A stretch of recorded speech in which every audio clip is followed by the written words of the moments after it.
साल भर ले पढ़ाई करने ऑनलाइन में, साल भर ले पढ़ाई करने ऑनलाइन में, पेपर होए के टाइम में आगे ऑफलाइन में, भैया का करी। तो चिंता का बर करता संगी, अभी तो हमर काका जिंदा है। काका जिंदा है रे, परीक्षा ला ऑनलाइन करही। काका जिंदा है, काका जिंदा है रे, परीक्षा ला ऑनलाइन करही। काका जिंदा है, साल भर ले पढ़ाई करने ऑनलाइन में, साल भर ले पढ़ाई करने ऑनलाइन में, पेपर होए के टाइम में आगे ऑफलाइन में, भैया का करी। तो चिंता का बर करता संगी, अभी तो हमर काका जिंदा है। काका जिंदा है रे, परीक्षा ला ऑनलाइन करही। काका जिंदा है, काका जिंदा है रे, परीक्षा ला ऑनलाइन करही। काका जिंदा है।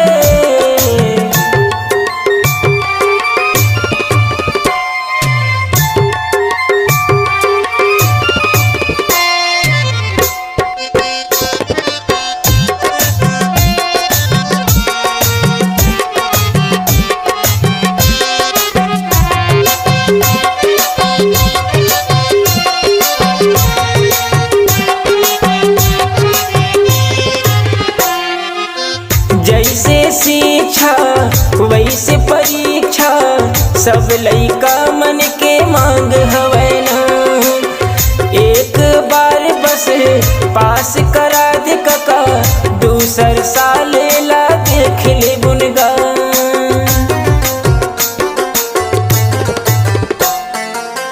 जैसे शिक्षा वैसे परीक्षा, सब लइका मन के मांग हवै ना, एक बार बस पास करा दे काका, दूसर साल ला देख ले गुनगान। सबके यही मांग हवै पूरा कर देगा, सबके यही मांग हवै पूरा कर देगा, मान जता है कहे न काका एक बार गा। काका एक बार सुनना भाई, कहूँ तो ये साल बीए फाइनल में हंस ना। हाँ भाई, महू बीए फाइनल में हो यार, ये साल मोरो बेड़ा पार हो जातीस। काका जिंदा है रे, परीक्षा ला ऑनलाइन करही। काका जिंदा है, काका जिंदा है रे, परीक्षा ला ऑनलाइन करही। काका जिंदा है।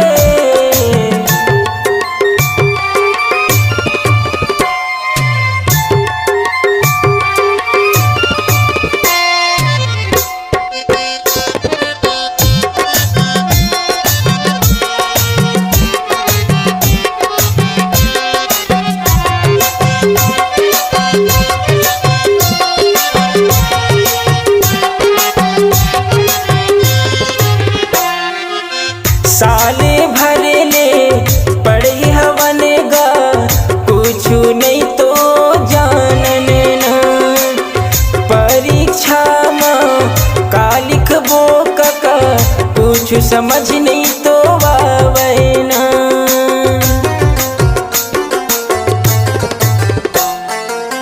साले भर ले पढ़ी हवन गा, कुछु नहीं तो जानने ना, परीक्षा में का लिखबो काका, कुछ समझ नहीं तो आवे ना। रात दिन पढ़ाई करने ऑनलाइन में, रात दिन पढ़ाई करने ऑनलाइन में, पेपर वो ही कही दे संगी ऑफलाइन में, भैया का करी। अरे तो टेंशन का बर लेथस भाई, हमर काका जरूर करिए ऑनलाइन परीक्षा ला। काका जिंदा है रे, परीक्षा ला ऑनलाइन करही। काका जिंदा है, काका जिंदा है रे, परीक्षा ला ऑनलाइन करही। काका जिंदा है, साल भर ले पढ़ाई करने ऑनलाइन में,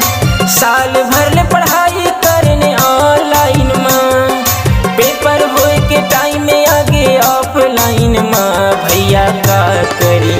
त चिंता काबर करथा संगी, अभी तो हमर काका जिंदा है। काका जिंदा है रे, परीक्षा ला ऑनलाइन करही। काका जिंदा है, काका जिंदा है रे, परीक्षा ला ऑनलाइन करही। काका जिंदा है।